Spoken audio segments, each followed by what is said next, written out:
Some people don't even know what 4 AM looks like. You know what I mean? Dito sa New Zealand, dairy farmers has a better look of what 4 AM or even 3 AM looks like. Kasi, they start the day as early as 4 AM para kunin ang mga milkers. Today, we will milk the cows. Tara!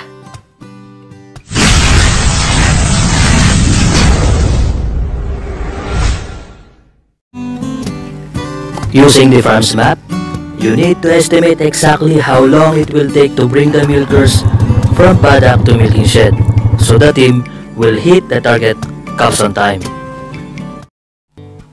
Let the cows walk on their own pace. It can help to trigger milk letdown, which can boost your milk production. They should enter and leave calmly to minimize stress and less likely defecate on the platform.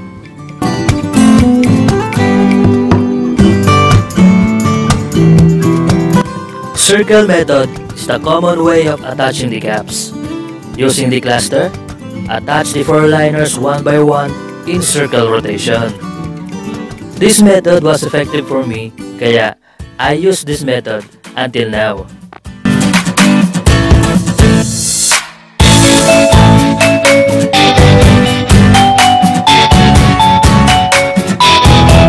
To detach the caps, break vacuum by twisting the long tube close to the cluster.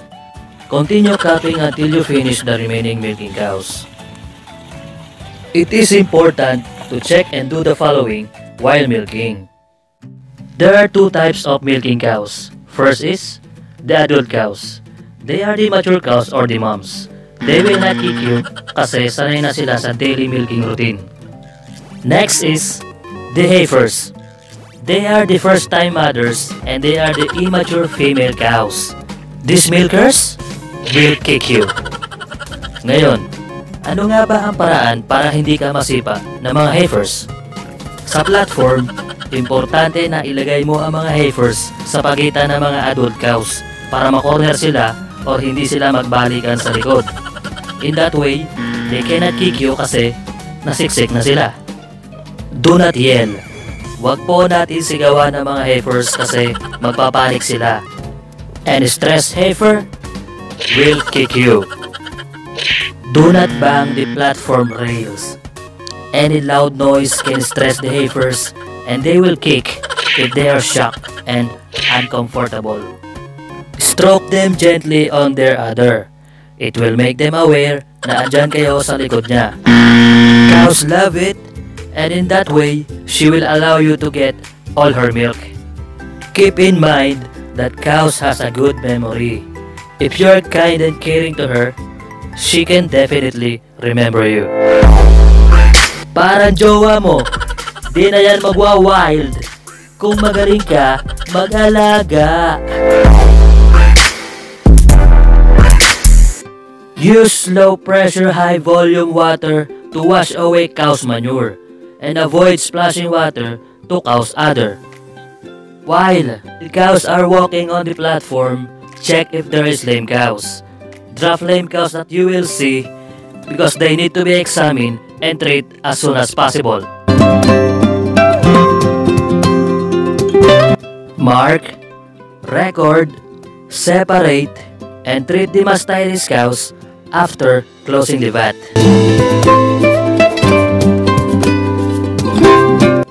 When cows are milked out, detach the caps gently, spray the cow's teats with iodine solution, and release them.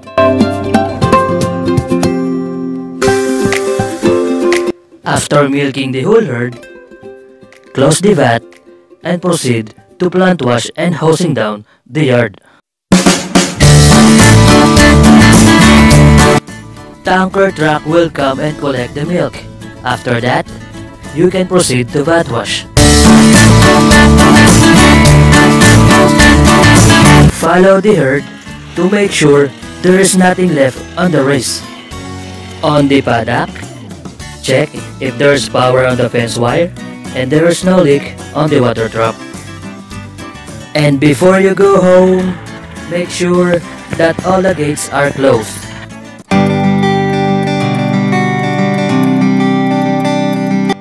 Kabayan, ikaw na nanonood at nangangarap, huwag makinig sa mga nagsasabi sa'yo na hindi mo kaya yan. Don't listen to the voice in your head na imposible marating ang iyong mga pangarap. Don't give up, kabayan. Sipag at tiyaga ang kailangan mo. Kasi success is not an overnight process. Noon, akala ko my dreams were too big. I thought they were impossible. Until I realized you can't rely to anyone or just by yourself. You have to depend on God. Kasi God has no limit. Simulan mo na mangarap, kabayan. Kasi sa Panginoon, walang imposible. Kung may natutunan ka, subscribe, like, and press the bell button for more update. If you have questions and concerns about dairy farming, ay comment na yan sa baba. This is VamozCowboyz. Cheers!